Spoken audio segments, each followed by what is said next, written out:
All right, today we got another Jaguar ignition lock problem. Customer sent this in. This is going to be for a 2004 Jaguar X-Type, like an X-ray. This is always interesting when I see these jobs. Parts are already taken off. This key was cut by a locksmith, so I'm assuming that the locksmith figured they can cut another key and get the ignition to work. That person obviously don't do a lot of this type of work because they would realize that cutting another key is not going to fix the problem. The problem is inside the lock. The wafers and stuff are all jacked up by now.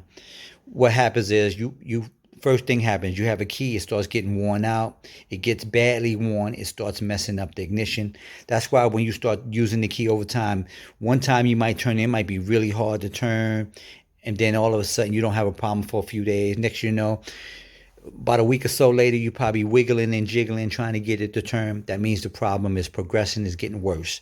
So what I'm gonna do is I'm gonna take this apart. I'm gonna try to rebuild it. If the parts on the inside is damaged or broke because of excessive force, then it's gonna delay this job by a few days because I gotta go get some parts to fix it. And that's about it. I'll come back with this thing rebuilt, working with this key. Those of you that are having a hard time finding locksmiths to help you, it's a couple reasons. One, they may not see a lot of these type of jobs in their area, depending on what part of the country you're in. Two, they may not have the equipment or the training necessary. I mean, it's logical. If you don't see, if you don't have a call for a certain amount of jobs like this, why would you buy the equipment? I know I wouldn't. If I wasn't doing Jaguars and I don't see them, I wouldn't be concerned with buying the equipment myself. I've just been in 3 major cities over since the 90s.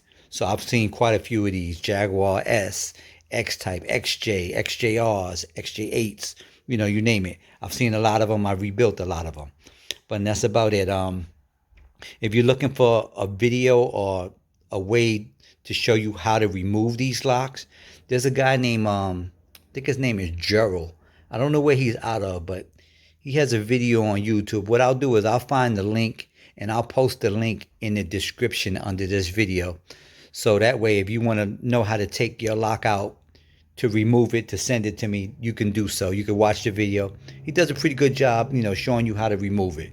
And that's about it. I'll come back in a little bit with this repaired.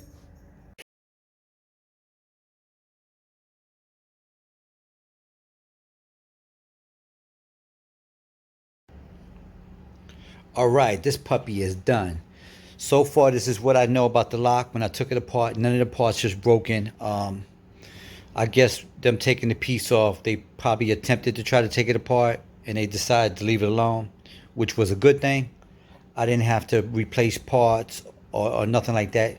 Basically, it was just wear and tear. I replaced the parts in there, rebuilt it, made a couple adjustments on some other things inside the lock, and that's it. It now works with this key like it should, all positions. Even right here, the button goes in. Now it's going to be loose like this because it's not inside the steering column, where the steering column has the switches and all that hooked up to it. So out of the car, it'll be smooth like this. It'll have a little more resistance where it'll be clicking each positions. That's it. Those of you that follow my channel, I appreciate y'all. If you need my help, give me a call or go to the website.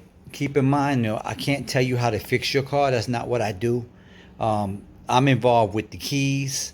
If you got some other issues with the car, I'm not the guy for that. I'm not a mechanic.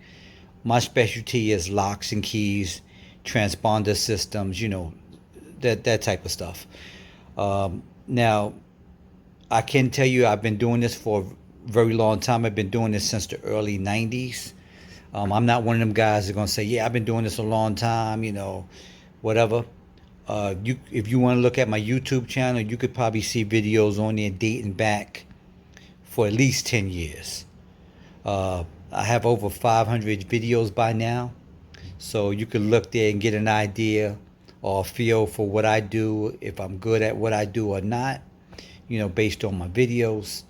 But I can tell you I've been doing this a long time. I also have something called the CAL, which is the Certified Automotive Locksmith Certification through our National Locksmith Association. So That's another thing that a lot of guys don't have. It's not a lot of us that have it. You know, not a lot of us cared enough to sit down and take the test and pass it.